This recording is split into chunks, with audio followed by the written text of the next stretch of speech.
Miyajima is an island near Hiroshima that is arguably one of the most iconic and beautiful places in all of Japan. However, most people visit as a day trip, only walking down the busy shopping street, taking a picture of the famous floating torii gate, and then take the boat back. We wanted to stay on Miyajima after the crowds leave, seeing if it was worth the extra money to spend the night in a ryokan. So it's 5 o'clock, and it is already a ghost town in Miyajima, and I love it.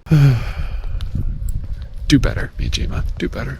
And have more time to explore off the beaten path at this bucket list destination. I will also cover what you should know before planning a trip here, such as how to get there, what to do there, and ultimately, is Miyajima worth spending the night, or is a day trip more than enough?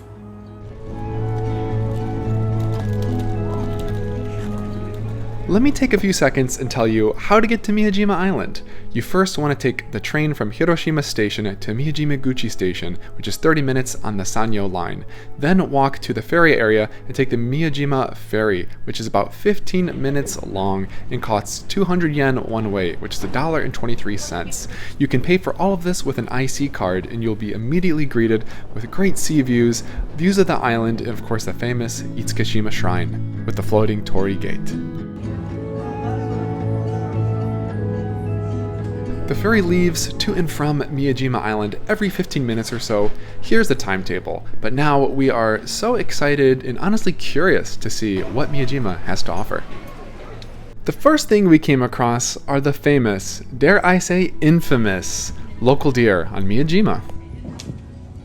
Hi little guys, what you looking for? They're not as small as the Nara deer. I know, these are their... Hi little guy. Look how tiny, it's a little baby. Baby deer. Baby shika deer. He wants food though. Couldn't care less about us. Aww. Be warned that if you have food, you'll get more attention from the deer, whether it's wanted or unwanted, which sadly I think was the case for this little girl who was just trying to enjoy her ice cream. And if you want some other foods, you can get some snacks at Lawson Convenience Store, which is actually the only convenience store on the island. Well, I think it's like a seating area upstairs too.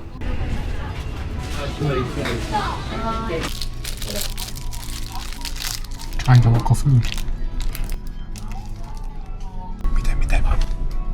The Lawson Convenience Store seating area was a great place to get a nice little bite in a quiet and actually cool air-conditioned place. But now we're ready to explore more of Miyajima, starting off with some local delicacies at Gebura, which is a Miyajima chain only on the island that sells Satoda lemon citrus drinks. And Satoda is a gorgeous town we will actually explore in coming videos. Beautiful.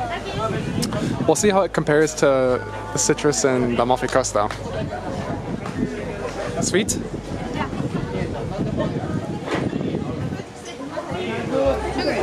Sugary? Yeah. 2? Chunky 2. Delicious local citrus drinks, cute and honestly majestic deer roaming the island, beautiful sea and mountain views. It's safe to say that Miyajima was living up to the hype so far, but now we were going to check out the Omotesando shopping street, which I was nervous might be a really cool place or might be a total vibe killer that was absolutely overcrowded with tourists.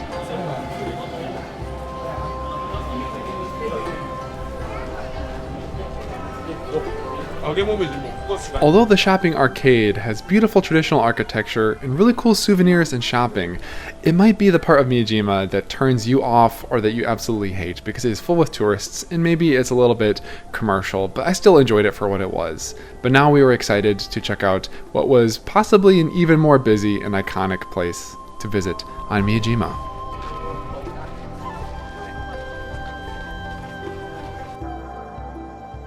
I am of course referring to the main attraction on the island, Itsukushima Shrine, which is known for its famous floating Shinto shrine. Entrance to the shrine costs 300 yen and it's cash only, but there's a lot to see here.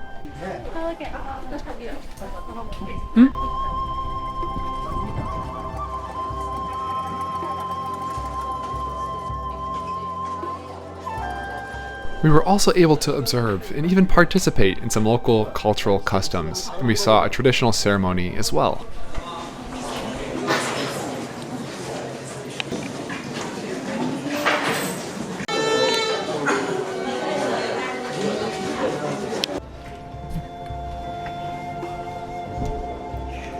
So beautiful here.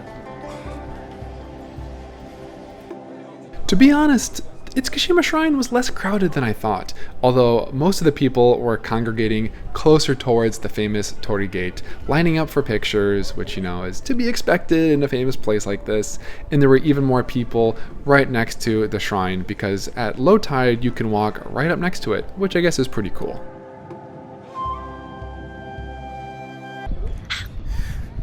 Scary. The bridge is crazy steep, but it's closed. Probably it's a safety hazard. But I'd love to climb it. Show you another angle. Vanessa's been having trouble with bridges this trip already, so. Oh, finishing. This is like Kyoto.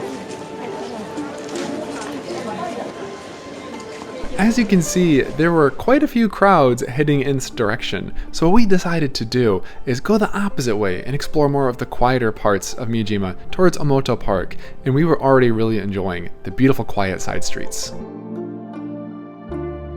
It's very Japanese. You have like the old traditional building and the vending machine.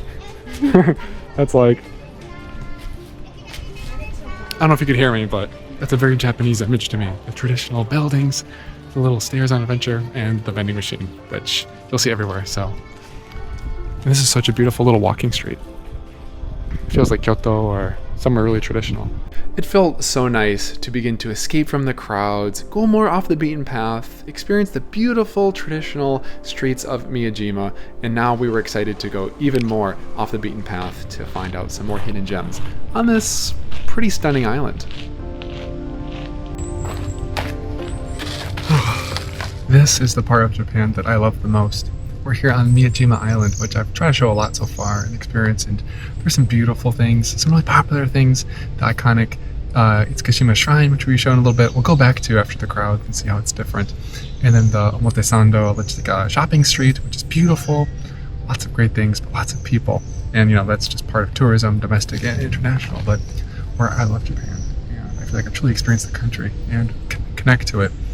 It's these little areas like off the beaten path or with less tourists where you go into nature and the natural setting blends in with architecture like the shrines and temples. It's just very quiet and peaceful. And here you have the deer as well. And I feel like you're entering a different world. And I love the cities. I love the shopping. I love the food. I love the sensory overload, the music, the culture. It's all really cool. But this part, the traditional culture, with architecture and nature blended together, which makes you feel like you're entering a different world. It's the part of Japan I love the most. So hopefully we get to experience more of that here on Miyajima Island when the tourists leave and more off the beaten path.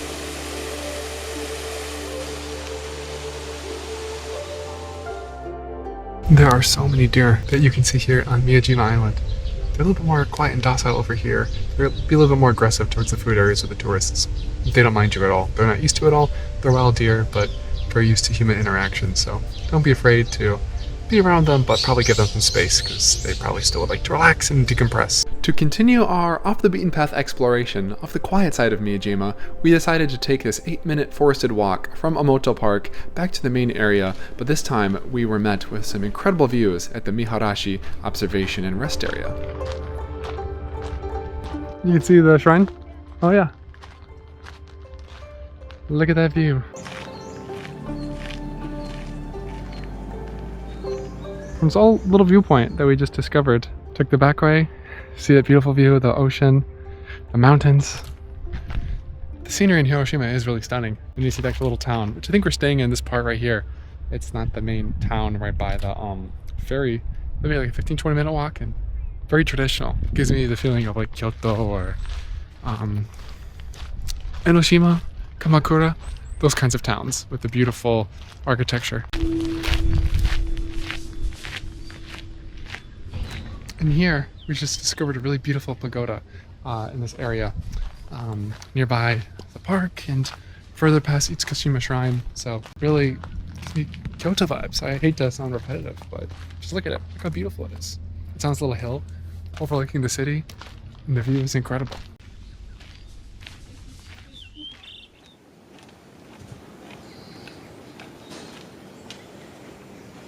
So it's 5 o'clock, and it is already a ghost town in Miyajima, and I love it.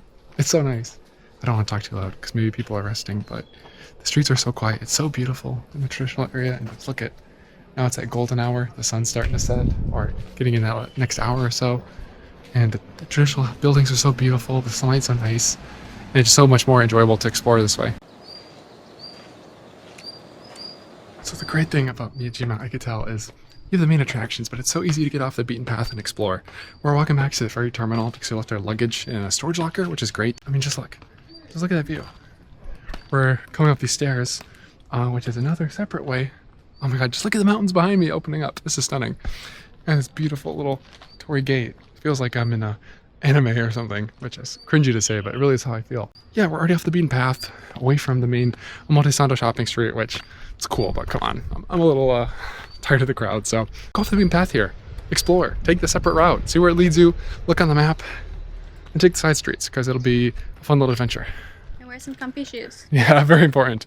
Do not F around in Japan with uncomfy shoes. We literally just did a big circle. I don't know if you recognize it, but that is the lemon shop we went to earlier. But now let's rediscover the beauty of Miyajima at sunset. So beautiful here at sunset. And still lots of little friends along the way.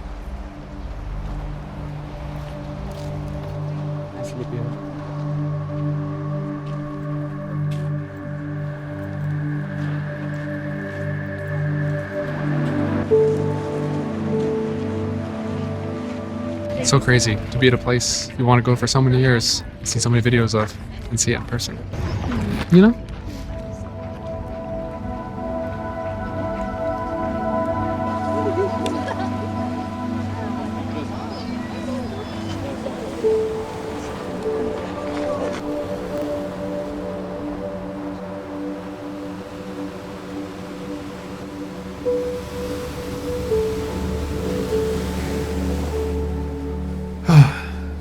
So if you guys cannot tell, we love Miyajima. There's so much cool things to do here, so many cool things to do here. It's a great day trip from Hiroshima. But if you can, spend the night here, which is why we have booked one night at a ryokan, the beautiful area that I was talking about earlier in Miyajima. And they gave us such a cute little nice touch. Vanessa made the reservation. It's a handwritten note with these local delicacies or treats called I'll put the name right here, but anyway. And actually I did Google Translate the ingredients, and they're vegan, which is really cool. They're filled with red bean. Let's enjoy some of these delicious Hiroshima Miyajima Island treats with some nice tea. And it's in the shape of a maple leaf, which I don't know why.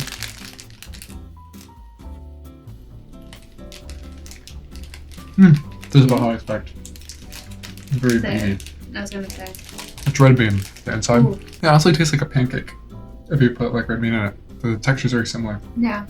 Very like fluffy and squishy. So fun to try local stuff here in Hiroshima, because obviously we're Miyajima. I can't have the oysters, which is the main thing, so at least we could try this. Now it's onsen time. We're wearing our yukata, got our traditional slippers on, and go soak. Maybe just a foot bath for one, and the full nude for the other, I guess. Wish me luck. This is the foot bath. It's really pretty, quiet and scenic. We have a towel rental, so you can grab towels here, and then I think dispose them when they're dirty. Did you get two? Yes. Oh, thank you. All right, let's soak. Just look at what a vibe this is. I can't show you the actual onsen hot springs inside because it's a clear breach of privacy. But yeah, my feet are aching after all the walking so far on our Japan trip to Hiroshima and so on.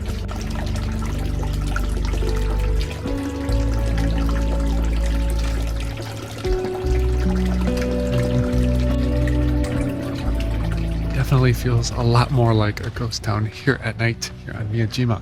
It's really pretty, really nice, especially if you walk around the coast or bay by Itsukushima Shrine. I think it's the part that's the prettiest. I think a lot of the streets are very poorly lit up with deer looking around every corner, hearing the scrunching of plastic, ready to take all your belongings and eat them.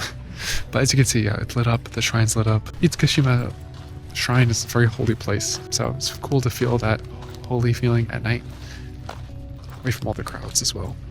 As you can see, there's beautiful little temple grounds and no one. Wish it was more lit up though. It's kind of hard to see. It feels more spiritual, I guess, or mystical. So you can still see it, but the ones in Kyoto, normally they make more of an effort to put lights on at night so you can enjoy it all times of the day. Do better, Miyajima. Do better.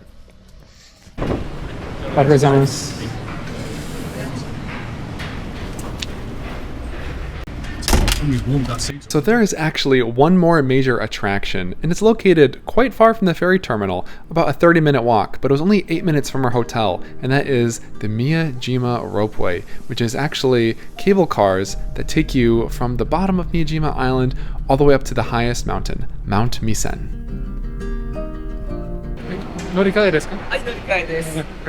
Two-way cable car tickets cost 2,000 yen, which is about $12, which isn't dirt cheap, but you get some amazing views and are saved from what I understand is a very difficult uphill climb to get to Mount Misen.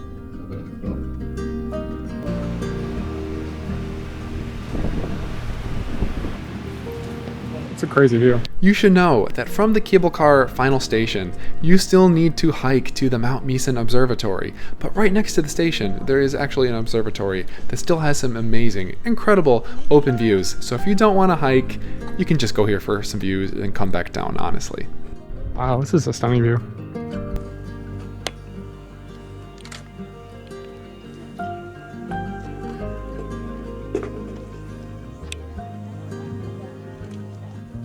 As I mentioned before, you still need to hike to the Mount Misen Observatory from the cable car station. It's about 1 kilometer and takes about 30 to 40 minutes.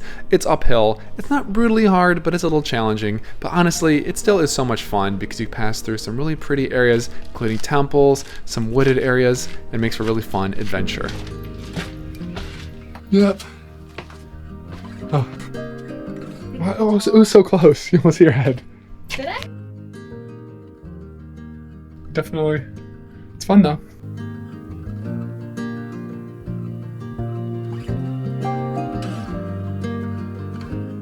And we have made it to the top of Mount Misen, the tallest mountain on Miyajima Island. The view here is astounding.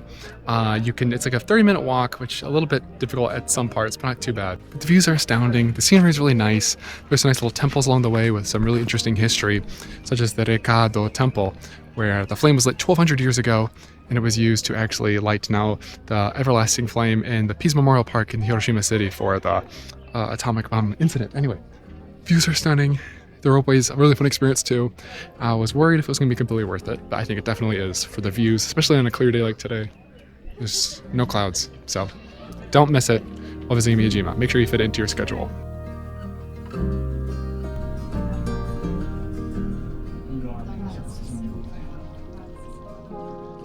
So is Miyajima even worth visiting at all? 100% yes, without a doubt, it is worth visiting, and I think the footage speaks for itself. It is one of the top things to do in the Hiroshima area, for good reason. Despite the crowds you might experience, there is some beautiful scenery, iconic sights, magical deer, and so many little gems for you to discover. To properly experience Miyajima Island, I do believe there are some key things you need to do. Obviously, you want to see the Itsukushima Shrine and the floating torii gate, but at high tide, so this will be easier to do at nighttime where you see it floating in the sea and it looks so beautiful and majestic and glorious. You will see the deer just by nature of walking around the island, and by walking to the torii gate itself, you will of course go down the Omotesando busy shopping street where you can see as much of it as you like or as little of it as you like going on or off the main street to get to this part of the island. I wasn't sure beforehand, but I can now say with confidence that the Miyajima Ropeway is an absolute must-do. The views are astounding, the cable car ride is pretty fun and not too overly expensive for what it is, and then once you get to the cable car station, you can kind of do what feels like a mini pilgrimage, hiking, but kind of just like an intense walk up the mountain through some shrines and being rewarded with an even better view, so don't miss it. Essentially, you can do all these things as a day trip, but ultimately, I do think it's worth it to spend the night on Miyajima. This way, you don't have to cram everything into one day, which of course includes getting to the island from Hiroshima, which could take close to an hour, and then returning back to Hiroshima City afterwards, which could again take close to an hour. You will also have the time to explore, go off the beaten path, see where your gut takes you, see what places look interesting that might seem a little underrated, rather than just going through a touristic checklist, making sure you go to all the photo spots and notorious spots and then taking the boat back home. You will also have more of an intimate experience exploring the island when it's a ghost town, when it's quiet, at dusk and at night and even the next morning. Food options are a bit limited if you spend the night here because at like 4 o'clock, most restaurants will close because they know the tourists are leaving the island. We were able to find a restaurant called Miyajima Ichiwa, which served dinner until 9 o'clock and also served a vegan curry, which it was good. I liked it more than my wife, I think, and it's definitely filling and nutritious. It's also a little bit expensive, but I think you're paying for, what's scarce, and the options are very limited. And the biggest perk of spending the night is the next morning, you can go to the Miyajima Ropeway cable cars right when it opens at about 9 o'clock, I believe. Because if you go there later in the day as a day trip, you might be waiting for a long time, maybe even a few hours if you're going during a busier season or during the weekends. So you can leave your bags at your accommodation, go to the Miyajima Ropeway, enjoy it, the views, the pilgrimage kind of experience until the late morning, early afternoon, and then take the ferry back to the mainland of Japan, which is what we did, heading next to Onomichi, a beautiful, gorgeous coastal town that is famous for being the start of the legendary cycling route, the Shimanami Kaido. So make sure to subscribe to follow along for the rest of this Japan journey and find out if some other places in the world are worth your time, underrated, and if it's a place you should consider visiting. Thanks for watching, everybody. I'll see you in Onomichi. Peace.